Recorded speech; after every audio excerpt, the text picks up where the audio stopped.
Hello दोस्तों, मैं हूं रेलवे जासूस मथुरा से और अभी मैं हूं चंदौसी में और हमारे साथ हैं लोको पायलट गुड्स मालगाड़ी के लोको पायलट हैं सर।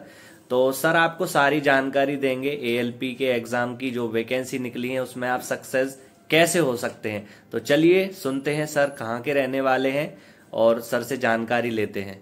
सर बताएं। मेरा नाम मोहम्मद खुर्शीद अंसारी है जी। और मैं बिहार के बक्सर ज़िले से बिलोंग करता हूँ। आरआरबी ने जो फॉर्म निकाला उसके अनुरूप हमने कई कोचिंग से तो तैयारी की नहीं।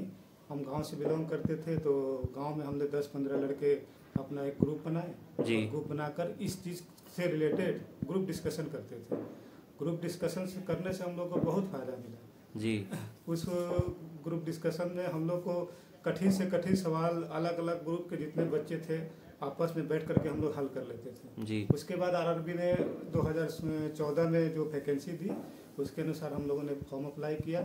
हमारे समय में तो उस समय रिटन एग्जाम होते थे, लेकिन अब सारे पैटर्न बदल चुके हैं। जी सर। तो एलपी की बहाली के लिए हम लोग ने जो इस समय आरआरबी ने डाटा बनाया है उसमें CBT 1 CBT 2 दो एग्जाम लेती है पहले शुरू में। तो CBT 1 में क्या है कि आपको केवल क्वालिफाई करना है।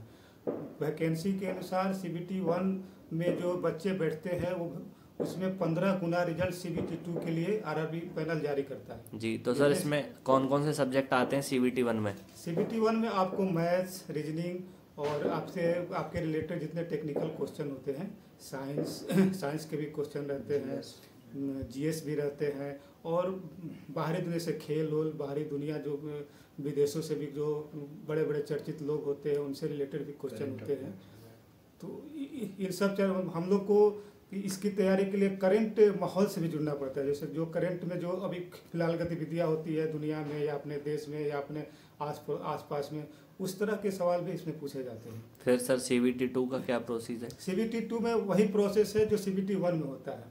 उसमें भी यही सारे क्वेश्चन होते हैं, लेकिन थोड़ा सा लेवल को हाई कर दिया जाता है। जी। उसमें एक और बात है कि उसमें एक 75 नंबर का आपके टेक्निकल से रिलेटेड एग्जाम होता है जिसमें पास होना आपको जरूरी है। 75 नंबर का एग्जाम होता है, उसमें शायद 30 नंबर लाने होते हैं। जी। अगर CBT 2 में आप टेक्निकल के जो परीक्षे होते हैं उसमें पास नहीं कीजिएगा तो आपको बाहर कर दिया जाएगा। जी सर। टेक्निकल और CBT 2 पास होने के बाद आपको साइको का एग्जाम देना पड़ता है। तो रेलवे बोर्ड CBT 2 और ये जो कंप्यूटर बेस आपको साइको परीक्षा हुई है CBT 2 का 70% और ये जो आपको साइको का है उसका 30% जोड़ करके मेरिट जारी करती है। जी। और ये मेरिट जारी करने के बाद जितने सीट होते हैं उसके अनुसार मेरिट बनाती है और उस मेरिट के अनुसार आपका सिलेक्शन होता है। तो सर थोड़ा ये मेडिकल एग्जाम के बारे में वो बताएं कि मेडिकल बहुत टफ होता है ऐसा सुना है। इसमें सबसे जरूरी आपके आँख के रिलेटेड होता है। आपको आँख जो आई है A1 होना चाहिए। जी। अब पहले तो लेंस वालों के लिए इसमें अलाउ नहीं था, लेकिन अब शायद लेंस लगा करके जो लोग आते हैं उनको भी अलाउ किया है, लेकिन A1 कैटेगरी होनी चाहिए। बाकी मेडिकल में आपको पूरी तरह फिट होना चाहिए, आपका ब्लड सर्कुलेशन अच्छा होना चाहिए, BP अच्छी होनी चाहिए, सारी चीज़ें फिट एंड फाइन होनी चाहिए। सबसे इसमें रिलेटेड आँख आपका A1 होना चाहिए। अगर आँख A1 से ब्लो हो जाता है तो आपको मेडिकल में छाड़ दिया जाता है। सर अच्छा, मेडिकल क्लियर हो गया, उसके बाद फाइनल सिलेक्शन मेरिट जारी हो, उसके बाद क्या प्रोसीजर होता है? फाइनल सिलेक्शन आपको रिजल्ट आ जाने के बाद जब सिलेक्शन होता है तो उसके बाद मेरिट के अनुसार आपको जो बोर्ड होते हैं वो डिवीजन अलाउट करते हैं। जी। कि आपको किस डिवीजन में जा करके ज्वाइनिंग करना है। जी। आपका डिवीजन जब अलाउट हो जाएगा आप जो उसके अनुसार उस डिवीजन में जाएंगे, DRM ऑफिस जाएंगे, वहाँ अपना ज्वाइनिंग लेटर लेकर के जाएंगे, ज्वाइनिंग होगी। वहाँ पे डॉक्यूमेंट वेरिफिकेशन पूरा होता है तो आपका उससे रिलेटेड एक फाइल बनाई जाती है। जी।